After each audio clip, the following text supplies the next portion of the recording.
വെള്ളാപ്പള്ളി നടേശന്റെ സാമ്പത്തിക തട്ടിപ്പിലും വഞ്ചനയിലും ഒടുവിൽ നിയമത്തിന്റെ കുരുക്ക് മുറുകുകയാണ്.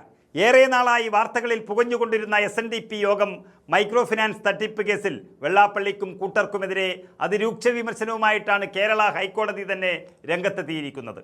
കേസിൽ വിജിലൻസ് നടത്തുന്ന നാടകങ്ങൾക്കും കുറ്റപത്രം സമർപ്പിക്കുന്നതിലെ നാണംകെട്ട കാലതാമസത്തിനു മുന്നിൽ കോടതി ഇനി കണ്ണടക്കില്ല എന്ന വളരെ വ്യക്തമായ സന്ദേശമാണ് ഇപ്പോൾ പുറത്തുവരുന്നത്. അന്വേഷണ ചുമതലയുള്ള വിജിലൻസ് SP ശശിധരനോട് വരുന്ന വെള്ളിയാഴ്ച കോടതിയിൽ നേരിട്ട് ഹാജരാകാൻ ഹൈക്കോടതി നൽകിയിരിക്കുന്ന അന്ത്യശാസനം വെള്ളാപ്പള്ളി ക്യാമ്പിനെ ഒന്നടങ്കം നടുക്കിയിരിക്കുകയാണ്. വിജിലൻസ് കോടതിയിൽ സമർപ്പിച്ച റിപ്പോർട്ട് വെറും പുകമറയാണെന്നും തികച്ചും അപൂർണമാണെന്നും ആഞ്ഞടിച്ചുകൊണ്ട് ഹൈക്കോടതി കേസിൽ കള്ളക്കളികൾ ഇനി അനുവദിക്കില്ല എന്ന് ഉറപ്പിച്ചു കഴിഞ്ഞു.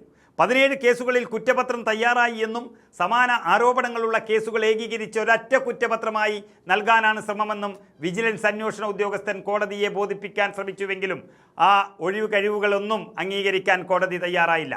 നിയമത്തിന് മുന്നിൽ വമ്പന്മാരെന്നോ സാധാരണക്കാരെന്നോ വേർതിരിവില്ല എന്നും അനാവശ്യമായി കേസ് നീട്ടിക്കൊണ്ടുപോകുന്നതിലെ അന്തർനാടകങ്ങൾ പുറത്തു കൊണ്ടുവരുമെന്നും കോടതിയുടെ ഈ നിലപാട് വ്യക്തമാക്കുന്നു. ഇത് കേവലം ഒരു സാമ്പത്തിക കേസ് മാത്രമല്ല, പാവപ്പെട്ട സ്ത്രീകളുടെ കണ്ണീരിൽ പണിതുയർത്തിയ തട്ടിപ്പിൻ്റെ സാമ്രാജ്യമാണ്. നിർധനരായ സ്ത്രീകൾക്ക് ചെറിയ സംരംഭങ്ങൾ തുടങ്ങാൻ നബാർഡും സംസ്ഥാന പിന്നോക്ക വികസന കോർപ്പറേഷനും അനുവദിച്ച കോടിക്കണക്കിന് രൂപയുടെ വായ്പകളും ഗ്രാൻറ്റുകളുമാണ് ക്രൂരമായി വെള്ളാപ്പള്ളിയും സംഘവും തട്ടിയെടുത്തത്. പാവങ്ങളെ മുന്നിൽ നിർത്തി വൻതുക കൈക്കലാക്കി വൻ പലിശ ഈടാക്കി സർക്കാരിനെയും ജനങ്ങളെയും ഒരുപോലെ വഞ്ചിച്ചു. 2016 VS അച്യുതാനന്ദൻ എന്ന മുൻ മുഖ്യമന്ത്രി പുറത്തുവിട്ട 15 കോടി രൂപയുടെ ഈ വൻ അഴിമതിയിൽ സംസ്ഥാനത്താകെ 124 കേസുകളാണ് രജിസ്റ്റർ ചെയ്തിട്ടുള്ളത്. വെള്ളാപ്പള്ളി നടേശൻ, MN സോമൻ അടക്കമുള്ള പ്രതിപ്പട്ടികയിലെ കേസിൽ കഴിഞ്ഞ ഫെബ്രുവരിയിൽ വിജിലൻസ് വെള്ളാപ്പള്ളിയുടെ വീട്ടിലെത്തി ചോദിച്ച് എല്ലാം കണ്ടെത്തിയതാണ്.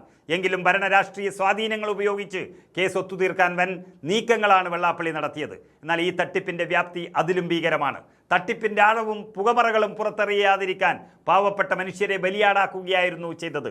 ഈ കേസിൻ്റെ പേരിൽ സ്വന്തം ജീവൻ തന്നെ ഒടുക്കേണ്ടി വന്ന Kanichikulangara union secretary, micro finance സംസ്ഥാന കോർഡിനേറ്ററുമായിരുന്ന KK മഹേഷിൻ്റെ ചോരപുരണ്ട ഓർമ്മകൾ കേരളം എങ്ങനെ മറക്കാനാകുമെന്നുള്ളതാണ് ചോദ്യം. വെള്ളാപ്പള്ളി നടേശൻ തന്നെ കേസിൽ ബലിയാടാക്കിയെന്നും വെളിപ്പെടുത്തിയ ഒരു ആത്മഹത്യാക്കുറിപ്പ് അത് കേരളം മറന്നിട്ടില്ല. ഒരു അവസാനിച്ച മനുഷ്യൻ്റെ ജീവൻ പോയിട്ടും അദ്ദേഹത്തിൻ്റെ കുടുംബം ഇന്നും നീതിക്കായി കോടതികളിലും ഉദ്യോഗസ്ഥരുടെ വാതിലുകളും കയറിയിറങ്ങുകയാണ്. അധികാരത്തിൻ്റെയും പണത്തിൻ്റെയും സ്വാധീനത്തിൽ ആ കുടുംബത്തിൻ്റെ കണ്ണീരും നീതിക്കായുള്ള നിലവിളിയും മുക്കിത്താഴ്ത്താൻ ശ്രമിച്ചവർക്ക് കിട്ടിയ കനത്ത തിരിച്ചടിയാണ് ഹൈക്കോടതിയുടെ ഈ ഇടപെടൽ.